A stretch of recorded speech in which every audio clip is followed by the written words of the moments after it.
Invasi damai dari Vladimir Putin untuk semua warga di dunia. Vladimir Putin pun terima ajakan damai dari Zelensky, karena menurut Zelensky sudah cukup sengsara warga Ukraina atas invasi yang dilakukan Rusia. Dan tidak hanya Zelensky, Joe Biden sebagai Presiden Amerika Serikat ikut berdamai dan mencabut semua sanksi yang negara barat berikan. Buku Balaka Ciprot adalah buku yang bercerita tentang apa saja semau gue, tetapi tentu ada dasar hukumnya atau ada logika-logika yang masuk dalam perhitungan-perhitungan semua orang. Mari kita saksikan buku Balaka Ciprot sesuai dengan tema kali ini. Pulau Pasir adalah milik Indonesia. Apakah benar itu? Mari kita hitung-hitung kekuatan antara Australia dan Indonesia. Jangan pernah remeh Indonesia. Kekuatan militer dan kekuatan-kekuatan lainnya perlu diperhitungkan.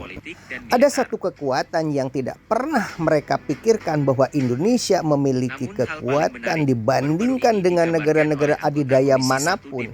Apa itu? Mari kita saksikan tentang kekuatan Indonesia itu.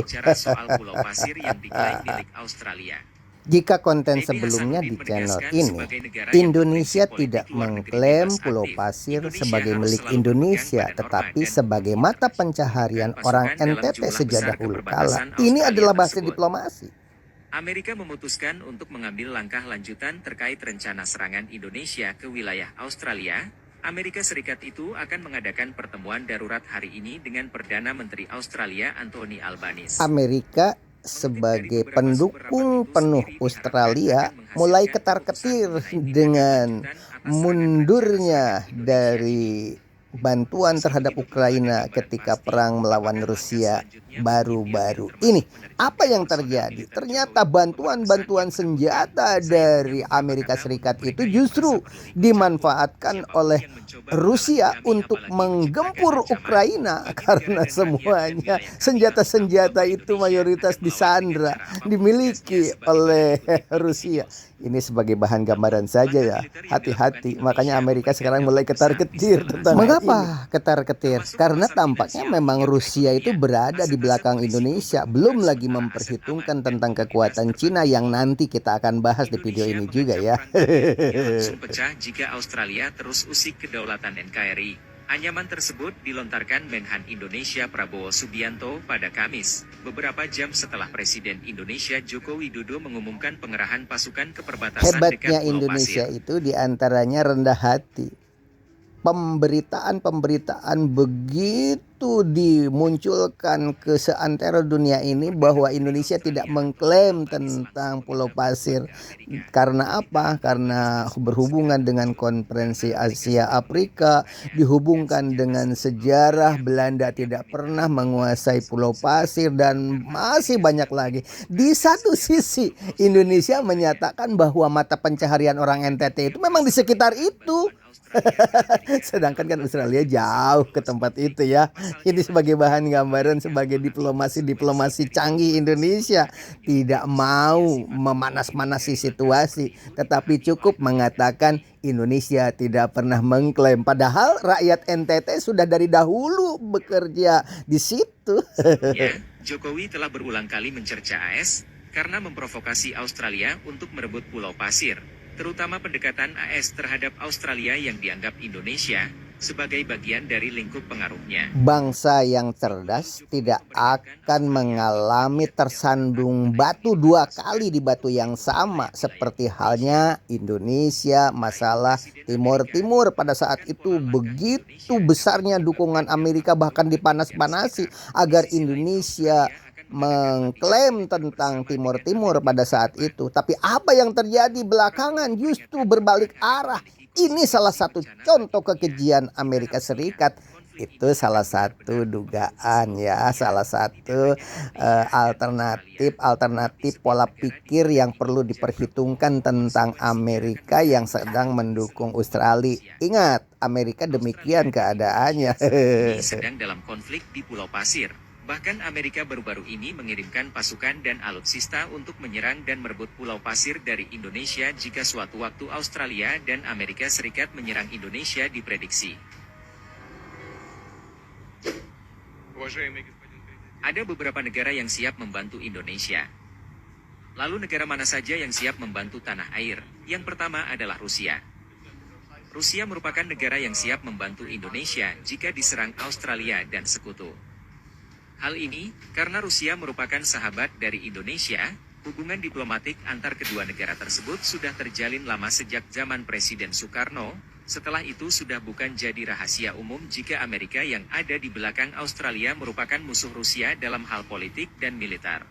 Senjata yang dikirim Amerika ke Ukraina justru dirampas oleh Rusia dan digunakan untuk menggempur negara tersebut. Jadi Amerika salah perhitungan. Justru senjatanya dia sendiri yang dipakai untuk menggempur Ukraina oleh Rusia. Nah, ini sebagai gambaran bahwa Rusia itu kini sekarang berada di Indonesia.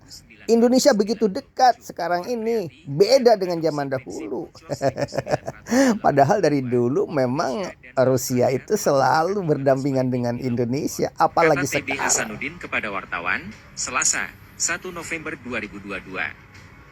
Di dalam kesepakatan tersebut, kata TB Hasanuddin, termasuk keberadaan Pulau Pasir yang dikenal juga sebagai Pulau Ashmore atau Cartier, sebagai bagian dari Australia. Meskipun perjanjian Perth hingga sekarang belum kita ratifikasi, namun sudah menjadi norma internasional yang harus kita hormati, ujarnya. Politisi Begitu senior rendah PDI Perjuangan hatinya ini mengajak Indonesia dalam berdiplomasi, tidak mengklaim Pulau Pasir, tetapi dibalik itu menyatakan bahwa orang-orang NTT sejak dahulu kala, walaupun Belanda tidak pernah menduduki Pulau Pasir, tapi mata pencaharian orang NTT memang di situ.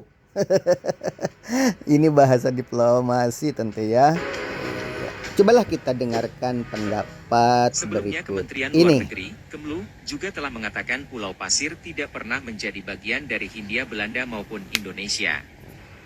Jadi wilayah NKRI berdasarkan hukum internasional yang kita sebut asas uti possidetis juris adalah bekas wilayah Hindia Belanda dan dalam konteks ini Pulau Pasir atau Ashmore tidak pernah menjadi bagian dari wilayah Hindia Belanda. Ketika Indonesia merdeka, Ashmore tidak pernah menjadi bagian dari wilayah NKRI, kata Direktur Jenderal Hukum dan Perjanjian Internasional Amri Jinangko. Tentu saja pernyataan tadi menyakitkan bagi mayoritas penduduk Indonesia yang menganggap bahwa orang NTT itu memang benar-benar mata pencahariannya di situ.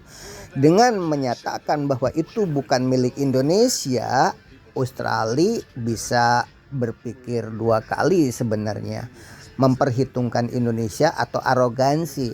Kenapa? Karena Indonesia begitu rendah hati, sementara itu kan pulau dekat Indonesia dan mata pencaharian sehari-hari orang NTT. Ini salah satu contoh. Itu bahasa diplomasi, harusnya orang Indonesia juga, terutama rakyat-rakyat jelata, harus mengerti ini adalah masalah politik internasional.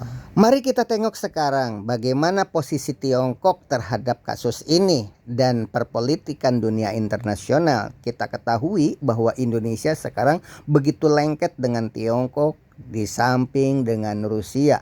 Apakah ada kepentingan Tiongkok terhadap Indonesia jika ada pertempuran antara Australia dengan Indonesia masalah Pulau Pasir? Mari kita lihat bagaimana kepentingan Tiongkok maupun Rusia terhadap Indonesia, karena Indonesia memang negara kaya ya. Pejabat Amerika Serikat dilaporkan telah memberi peringatan khusus bagi Australia untuk segera bernegosiasi dengan Indonesia.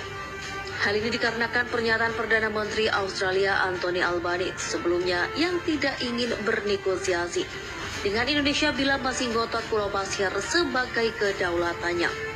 Washington menyebut bahwa bila Australia tidak benar-benar bernegosiasi, maka fenomena kehancuran Australia semakin nampak. Karena Rusia dan China telah bekerja sama untuk menyerang Australia dengan senjata-senjata mereka yang sudah disiapkan untuk bantu Indonesia. Namanya juga balaka ciprit, semau gue, melantur kemana-mana walaupun logika tetap digunakan. Ini adalah pertimbangan-pertimbangan mengapa Amerika memperingatkan Australia. Karena apa? Peta dunia sekarang memang sedang berubah. di mana Tiongkok dengan Rusia berada di belakang Indonesia. Jangan pernah berpikir bahwa Indonesia itu negara yang tidak punya nuklir, tapi lihat di belakangnya ada siapa, kan begitu. Memang Australia bangga lah dengan adanya Amerika. Amerika sekarang sedang terpuruk seperti itu. Orang di Ukraina aja sekarang dia menarik mundur. Nah, ini salah satu contoh terpuruknya Amerika. Orang Israel memang suatu andalan karena Amerika itu dikuasai orang Israel. Katanya orang-orang hebat. Apakah berani orang Israel melawan Indonesia? Ayo kita kaji bersama-sama ya. AS mulai cemas, kini paksa Anthony Albanese negosiasi dengan Indonesia. Tapi dibalik itu, Balakat Siprut semau gue juga memperingatkan untuk pemerintahan Indonesia ketika sekarang dekat dengan Tiongkok, di mana kita tahu ideologi Tiongkok berbeda dengan Indonesia. Tapi kalau Rusia, sekarang kita ketahui toleransi di Rusia terhadap umat muslim dunia begitu toleransi. Oleh sebab itu mari kita perhatikan dulu, ini yang harus kita perhatikan, kehati-hatian Indonesia terhadap Tiongkok ya. Oke, di dalam menghadapi Australia mungkin lah Tiongkok mungkin akan membela Indonesia karena kepentingan itu ini. manggung di Morowali, di Kendari sebenarnya, manggung di Kendari. Terus di pesawat itu aku agak-agak heran gitu, kok rame. Itu udah yang ketiga kalinya. Kok satu pesawat itu mungkin bisa dibilang 90% tuh orang Cina. Mereka bisa dibilang nih orang-orang Cina daratan nih, gitu. Kelihatannya dari pakaiannya bukan wisatawan, bukan orang Hong Kong misalnya yang suka berpelesir dan berwisata. Mereka lebih ke orang Cina daratan, itu kelihatan banget. Iseng aku video. Itu spontan banget, aku posting di Instagram dan waktu itu akhirnya jadi rame. Aku sempat nanya ke pramugarinya dalam rangka iseng aja, Mbak, ini tiap hari ya? Tiap hari. Kok ya pramugarinya itu bilang itu tiap hari, kan berarti banyak banget yang masuk itu. Di Bandara Jakarta juga rame, pas di ruang tunggu di Bandara Kendarinya mah udahlah. Boleh lihat nggak sih postingannya waktu itu? Boleh. Ternyata banyak yang respon ya. Tuh, ini maksudnya masa wisatawan begini gitu bawa backpack gede, lusuh. Jika konflik antara Indonesia dengan Australia terjadi sampai kepada pertempuran, apakah orang-orang Tiongkok seperti ini akan mau membela Indonesia? Jika hubungannya dengan perpolitikan, pasti kalau Tiongkok itu memberikan persenjataan kepada Indonesia, salah satu diantaranya mungkin saja orang-orang ini itu militer, atau mungkin juga Indonesia akan menerima bantuan itu selagi dipergunakan oleh tentara-tentara Indonesia, bukan orang-orang asing yang diberi senjata, sebab itu akan berbahaya juga bagi Indonesia. Karena apa? Senjata diserahkan kepada warga asing untuk membela Indonesia akan berdampak pada akhirnya nanti. Oleh sebab itu kita juga harus hati-hati. Indonesia atau pemerintah Indonesia juga harus hati-hati mengenai hal ini. Ada dua orang, satu yang hubungin aku lewat DM, satu lagi yang perwakilan buruh. Terus ala-ala investigasi aku rekam lah pakai handphone. Gitu. Teman-teman buruh itu memang sudah bermodal datang ke situ rata-rata modal video, rekaman-rekaman di dalam semua segala macam gitu. Maksudnya kayak ini Mas, gue pengen nunjukin nih. Banyak banget video dan rekaman gue pas di dalam pabrik yang kita soroti. Yang gue pengen tunjukin konten ini, begitu dekatnya Tiongkok dengan Indonesia, salah satu contoh diantaranya hal ini. Tentu orang Tiongkok juga akan menjaga hubungan baik dengan Indonesia karena kepentingan. Seperti tampak di sini, pembangunan di Indonesia kan kerjasama dengan Tiongkok, begitu juga pengiriman tenaga kerja di Morowali salah satu contohnya itu untuk menyelamatkan Tiongkok juga. Tentu Tiongkok tidak akan tinggal diam jika ternyata Pulau Pasir diklaim oleh Australia, dan apalagi jika Indonesia maju untuk mempertahankannya. Ini baru seru kan? Ya, karena di belum samping lagi kita bicara tentang Rusia ini asli kan? ini benar-benar makanan mereka di foto. Ini yang di kantin Indonesia. Terus Mas Ivan langsung merasa emosional loh berarti. Sedih banget loh, gitu. di interview itu mereka cerita kalau Pak Menteri itu udah pernah datang ke sana. Pak Hanif Dagiri ya? Iya. Sebelum datang itu baliho-baliho itu udah bertebaran di mana-mana. Bahwa Selamat datang Pak Menteri yang datang. Oke. Ya, diumpetin lah. Kekuatan yang paling canggih di Indonesia itu bukan kedekatan dengan Rusia atau dengan Tiongkok. Sebenarnya adalah pendidikan akidahnya.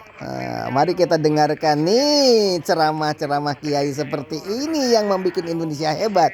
Mari kita dengarkan ya. Allah senang kalau dia akan itu. Nah, setelah setahun. Biar tidak salah paham, tonton dulu video ini sampai tuntas ya. Terutama ceramah Halaqah ini ya. Karena apa? Karena ini adalah kekuatan Indonesia yang paling dahsyat sejak zaman dahulu kala. Nih, besok hari Jumat jam 6 pagi, maksimum jam 7, jangan lewat karena itu waktu yang istijabah dalam cinta, namanya Zahroh. Mantap Pak, ini primbon. Nah, primbon ini ada mujarobatnya ini. Kalau umat Islam pergi ke tanah suci, banyak sekali riwayat-riwayat yang disampaikan. Jadi tidak ini haram, ini halal, tidak begitu. Tetapi yang disampaikan di tanah suci itu hanya riwayat-riwayat perilaku-perilaku Nabi Muhammad ketika terlambat sholat subuh, ketika Nabi Muhammad bercerita tentang konflik antara istri satu, istri yang lain, dan lain sebagainya.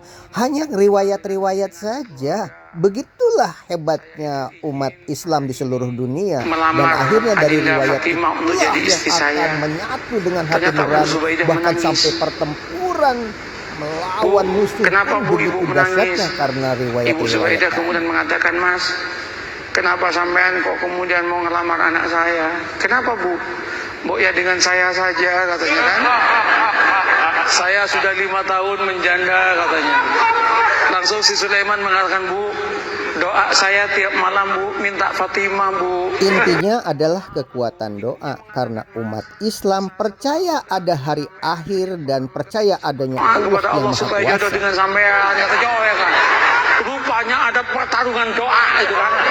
Pertarungan doa. Weh, ketika itu apa yang terjadi Pak? Gimana Mas? Sulaiman repot, mau jawab repot. Sulaiman kemudian mengatakan, Bu, kalau tak rembukan rumien nggih, kapan-kapan saya jawab nggih, pulang Sulaiman. Sepanjang perjalanan pulang, Sulaiman geleng kepala, ya Allah, mosok malaikatmu salah laporan ya Allah. Yang aku minta Fatimah kok malah yang nyaut Zubaidah ya Allah. Masa malaikat dituduh salah laporan itu kan? Apa yang terjadi Bapak Ibu? Nyampe kiai itu, gimana Man? Gawat kiai katanya. Kenapa? Salah alamat kiai kan. Diceritakan yang tadi itu, kiai mengatakan, "Wes Taman, jangan gitu, santai aja hidup ini." Ya musibah kiai katanya kan. Enggak, sampean jangan gampang memutuskan apapun tanpa istikharah. Istikharahlah dulu lah. Istikharah dia 12 malam kemudian dia datang ke kiainya. Kiai sudah 2 minggu saya istikharah. Gimana Mas? Ya sudah tak pertimbang-timbangkan Kiai. Ya ketimbang nggak dapat sama sekali nggak apa-apalah dengan Zubaidah katanya. Tunangan dia dengan Zubaidah. Ketika tunangan sama Zubaidah itu heboh itu. Ketika heboh 2 bulan menjelang pernikahan dengan Zubaidah, undangan udah nyebar. Jangan pernah menganggap remeh pendidikan melalui cerita. Seperti pendidikan melalui dongeng-dongeng zaman dahulu, dongeng sebelum tidur. Tetapi harus atas dasar kitab suci, atas dasar firman Allah. Dan inilah yang disampaikan para kiai melalui cerita-cerita seperti ini. Mari kita dengarkan cerita lanjutannya. Mati Pak. Cerita nyata Pak. Iya. Cerita nyata. Ini bukan FTV Pak. Bukan sinetron ini. Tapi kalau masuk TV pasti lucu ini. Nah, apa yang terjadi? Mati kan? Ketika meninggal heboh itu. Singkat cerita, keluarganya Bu Zubaidah rapat. Rapatnya apa? Ini udah mesen semua. Kalau digagalkan, betapa kerugiannya banyak. Terus gimana? Kawinkan saja dengan Fatimah. Maka kawinlah dengan Fatimah. Qabil tunikaha. Maka yang namanya Sulaiman mengumpulkan innalillah dengan alhamdulillah. Innalillah, ibu mati, alhamdulillah dapat anaknya. Setelah qabil tulikaha, langsung dia kirim kepala dan berkata, ya Allah, malaikat nggak salah laporan, ya Allah, ya Allah, ya Allah. Ini yang saya sebut, la tadri la'alallahu yuhdisu ba'da dzalika amra. Inilah kehebatan yang paling dahsyat di Indonesia itu adalah kekuatan dalam hatinya yang berisi ketuhanan, siap mati untuk membela bangsa dan negara. Karena apa? Karena pendidikannya Pancasila. Yang pertama tentu ketuhanan yang Maha Esa. Nah, bagaimana hubungannya dengan permasalahan konflik antara Indonesia dengan Australia? Apakah di Australia memiliki jiwa-jiwa seperti ini? Mari kita ikuti cerita berikut ini yang akan kita bahas tentang konflik antara Australia Dari dengan Zelensky, Indonesia. karena menurut Berikutnya. Zelensky sudah cukup sengsara warga Ukraina atas invasi yang dilakukan Rusia. Dan tidak hanya Zelensky, Joe Biden sebagai Presiden Amerika Serikat ikut berdamai dan mencabut semua sanksi yang negara barat berikan.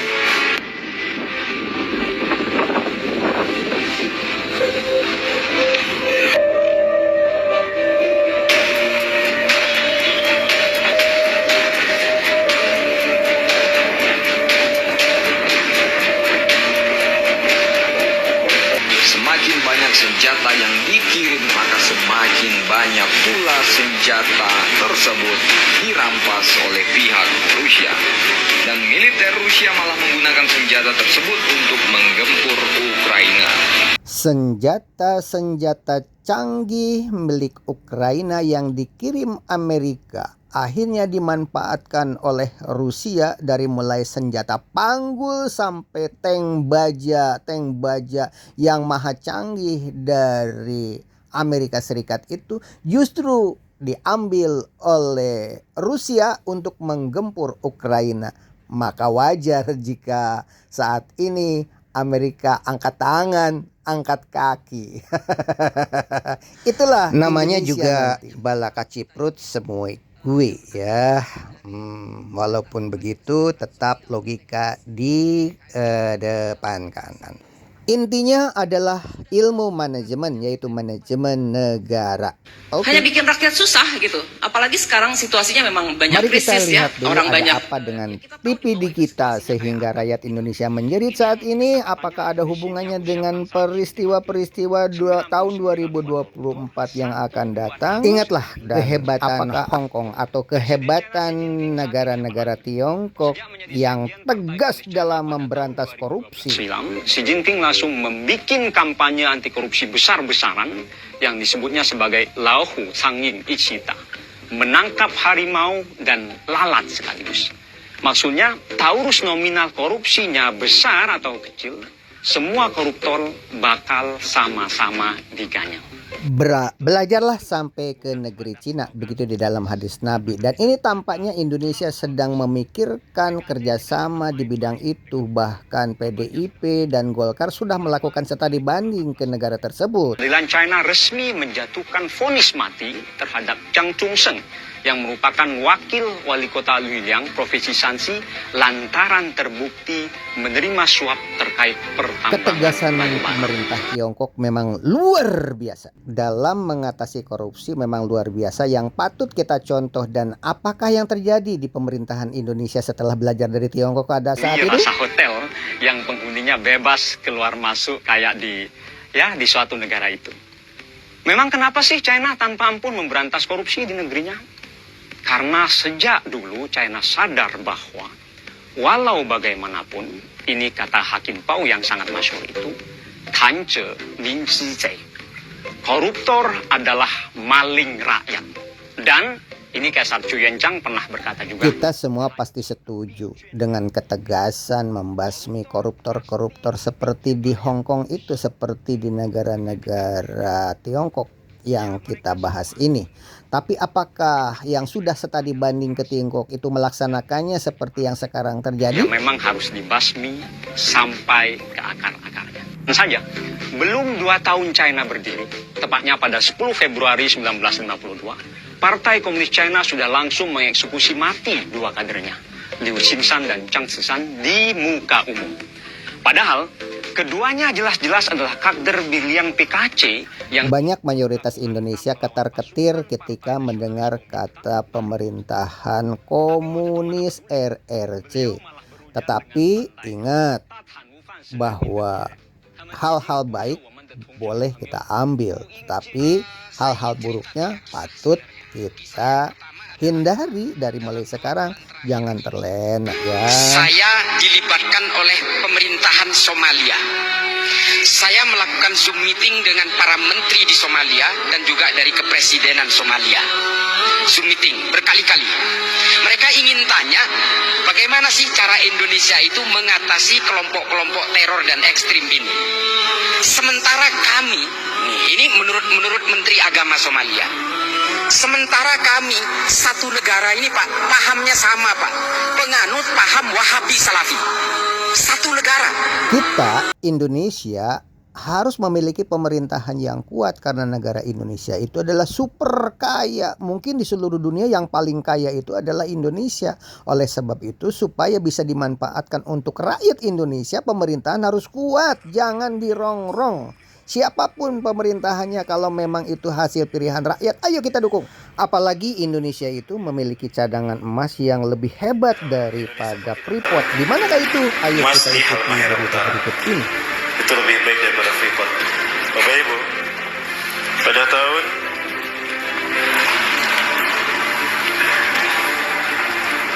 tahun 2007, The Mining International mengaudit kekayaan Freeport di tahun 2007. Penghasilan Freeport satu tahun saja 6.255 miliar dolar. Boleh kita bayangkan jika Halmahera Utara lebih hebat, lebih menguntungkan daripada Freeport, bagaimana tidak menggiurkan negara-negara luar.